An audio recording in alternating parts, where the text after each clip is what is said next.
الله يا الله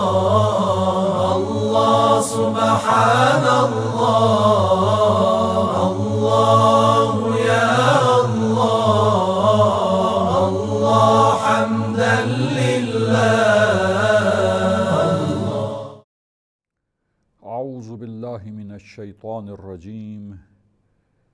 بسم الله الرحمن الرحيم. الحمد لله رب العالمين والصلاة والسلام على أشرف الأنبياء والمرسلين وآله الطيبين الطاهرين المعصومين. معزز سامعین، محترم ناظرین، عصمت معصومین علیہم السلام، عصمت انبیاء علیہم السلام میں گفتگو کا سلسلہ جاری تھا، اور یہ بات روشن ہوئی اور واضح کی گئی، ہم نے اس بات کو واضح کیا ہے اپنے سامعین کرام کے لیے کہ عصمت جو ہے وہ صاحب اختیار ہونے کے ساتھ اس میں کوئی تضاد، ٹکراؤ نہیں ہے، کوئی کانٹراڈکشن اس میں نہیں ہے دو باتوں میں. اور اللہ جانتا تھا،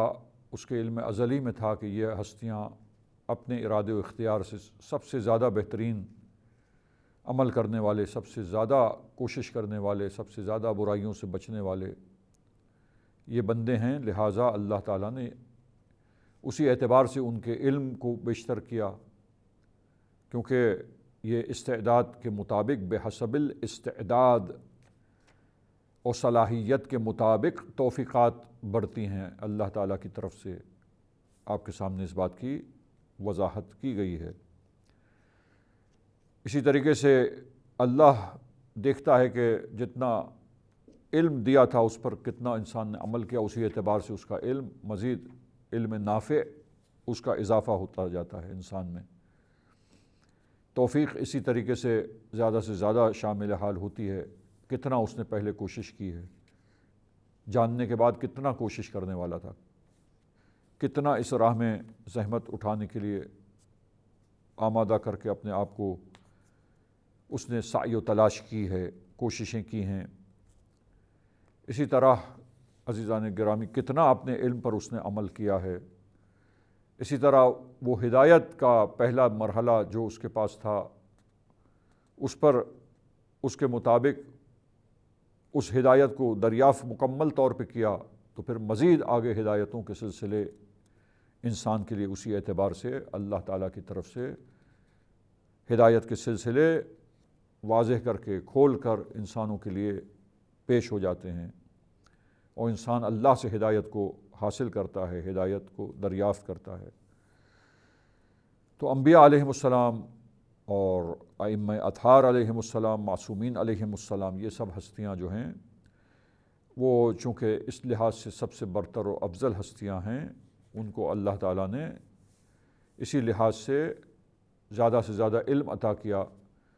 اور جب وہ تمام پہلوؤں کو دیکھ رہے ہوتے ہیں، یعنی گناہ گار جیسے گناہ کر کے جہنم میں جل رہا ہے ان کے سامنے ہوتا ہے، آلودگیاں اور گندگیاں ہیں گناہ، وہ بالکل جب علم ایسا ملا ہے، توفیق ایسی ملی ہے، توجہ ایسی ملی ہے، کیوں ملی؟ کہ وہ اہل تھے، اس لیے وہ سب سے برتر اور افضل تھے عمل کرنے میں اور اللہ کی طرف توجہ کرنے میں، معرفت کے اعتبار سے، عمل کے اعتبار سے، ہدایت کے دریافت اور کر کے اس کے لینے اور اس کے اختیار کرنے کے اعتبار سے عزیزان گرامی. لہٰذا اسی اعتبار سے اللہ کی عنایات کا سلسلہ بڑھ گیا، اور یہ بڑھا کہ اس طرح بڑھا کہ اللہ نے انہیں عصمت جیسی خصوصیت و طاقت بھی عطا کر دی کہ ان کی اضافی مدد اور توفیق ہو جائے اللہ تعالیٰ کی طرف سے کہ وہ کوئی بھی گناہ اپنی زندگی میں انجام نہ دیں عزیزان گرامی. اور اب آپ آئیے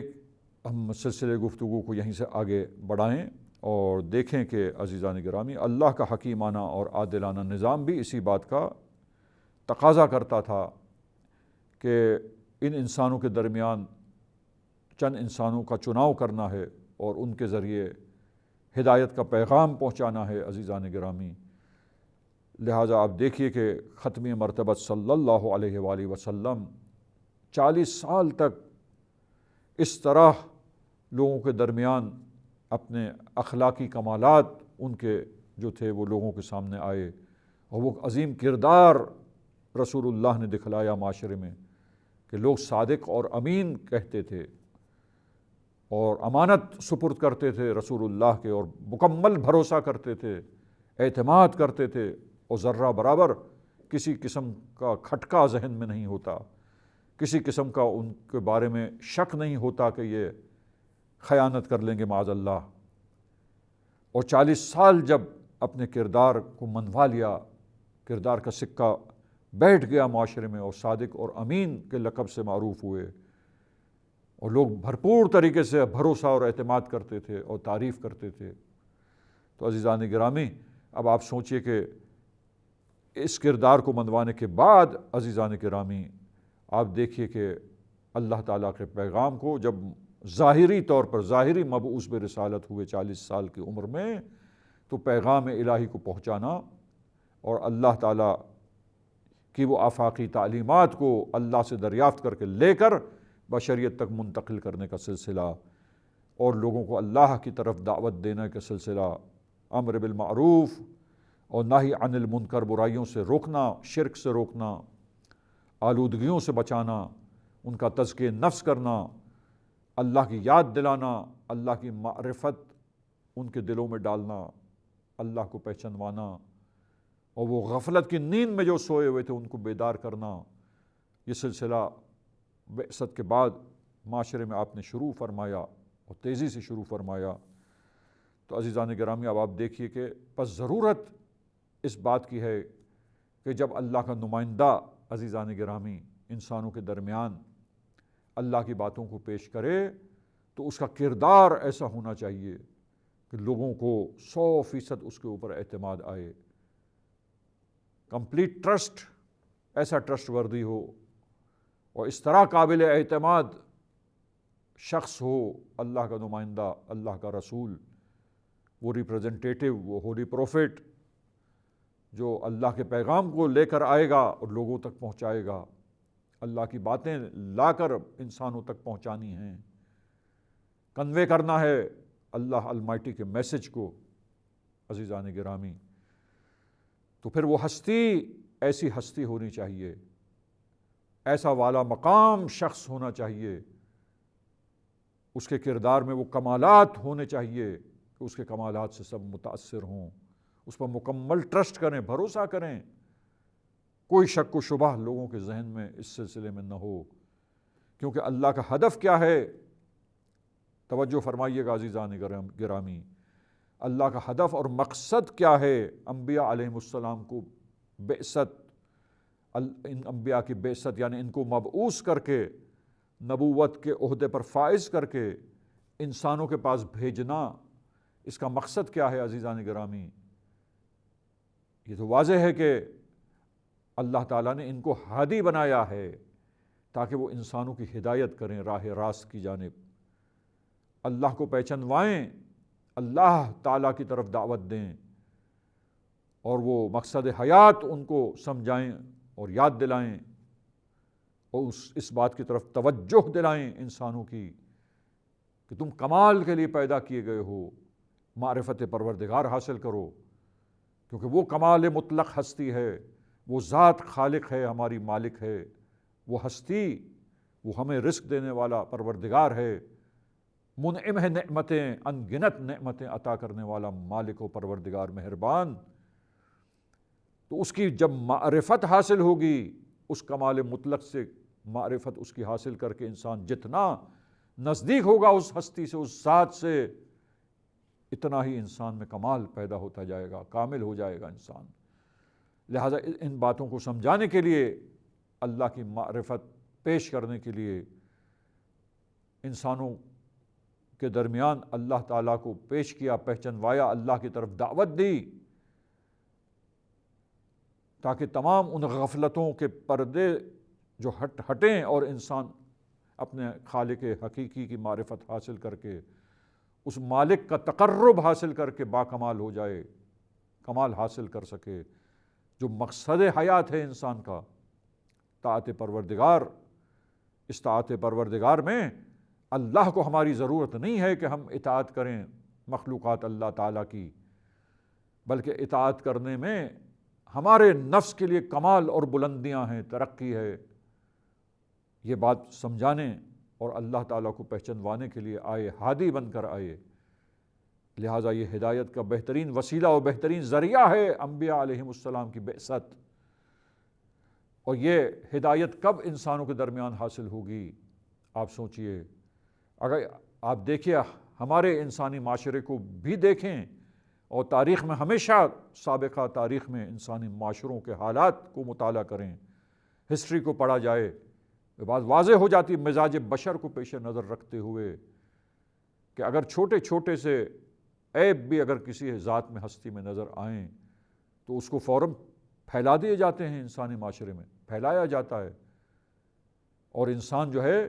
وہ اس ہستی سے، اس ذات سے دور ہو جاتے ہیں، اور اس کو قبول کرنے کے لیے تیار نہیں ہوتے، اس کی رہنمائی کو، اس کی رہبری کو، اس سے ہدایت لینے کے لیے تیار نہیں ہوتے۔ چھوٹے چھوٹے عیوب اگر مل جائیں لیڈرز میں تو لیڈرشپ کے لیے ایک ایسی، یعنی لیڈرشپ جو الہی لیڈرشپ ہے، خدائی عہدہ، الہی منصب، یا ایسا ڈیزگنیشن، ایسی پوسٹ جو یہ اللہ کی پوسٹ ہے، اللہ کی طرف سے منصب ہے، ہادی بن کے آنا ہے، امت کی ہدایت کرنا، انسانوں کی ہدایت کرنا ہے، بشر کی۔ تو عزیزان گرامی غور کیجئے کہ جہاں انسانی معاشرے کا یہ حال ہے کہ چھوٹے چھوٹے سے عیوب و نقائص جب لیڈرز میں ہوں تو اس کی لیڈرشپ کو قبول نہیں کرتے، قابل قبول نہیں ہوتی اس کی لیڈرشپ۔ چاہتے ہیں کہ لیڈر ایسا ہو جو بالکل اس میں عیب اور نقائص نہ ہو، خامیاں نہ ہو، پرفیکٹ لیڈر ہو۔ تو پھر یہ اللہ تعالیٰ کی طرف سے نمائندہ آئے، عزیزان گرامی، خدائی نمائندہ ہو، اور پھر وہ دنیا کے علاوہ آخرت کے امور انسانوں کو بتلانے کے لیے آئے، اور انسانوں کو بہت سارے وہ حقائق سمجھانے کے لیے آیا ہو کہ وہ حقائق سوائے ان نمائندوں کے کسی اور واسطے سے، کسی اور ذریعے سے انسانوں تک پہنچ ہی نہیں سکتے ہیں۔ وہ حقیقتیں انسانوں کے لیے اس ذریعے کے بغیر روشن ہو ہی نہیں سکتی ہیں۔ تو عزیزان گرامی، جہاں ہمیشہ کی سعادت کا مسئلہ تھا، آخرت کے امور کی آگہی کے بارے میں، آخرت کے بارے میں حقائق کے بیان کے لیے ان ہستیوں کو چنا گیا، دنیا میں اصلاحات کے لیے اور ایسے دستورات جن پر عمل پیرا ہو کر انسانی معاشرہ پرسکون معاشرہ بن سکے، انسان ہدایت حاصل کرنے کی طرف آگے بڑھ سکے، گمراہی کے راستے محدود اور مسدود ہوں اور ہدایت کے راستے آشکارا اور روشن ہوں، واضح ہوں، سامنے ہوں، مسلسل اس راستے کی طرف ہدایت کی جائے۔ عزیزان گرامی، تو یہ سب کرنے کے لیے جن نمائندوں کی ضرورت تھی، تو پھر ان نمائندوں کے لیے جب دنیاوی لیڈرشپ کے لیے، دنیاوی معاملات میں ان لیڈرز کی لیڈرشپ قبول کرنے کے لیے تیار نہیں ہوتے انسان اور انسانی معاشرہ، جن میں اخلاقی کمزوریاں ہوں، خامیاں ہوں، جن میں نقائص ہوں، جنہوں نے غلط کاموں کو کیا ہو، تو وہ تھوڑے سے بھی غلط کام ہوں تو لیڈرشپ کے لیے انسان کہتا ہے کہ یہ درست نہیں ہے، عقلی طور پر قبول نہیں کرتے، انسان ریجیکٹ کر دیتے ہیں، تیار نہیں ہوتے قلبی طور پر، انگلیاں اٹھاتے ہیں، کیچڑ اچھالتے ہیں۔ عزیزان گرامی، تو پھر یہ اتنا بڑا الہی منصب تو اللہ نے جب ہدایت کا سامان فراہم کیا ہے اس راستے سے، اس ذریعے سے،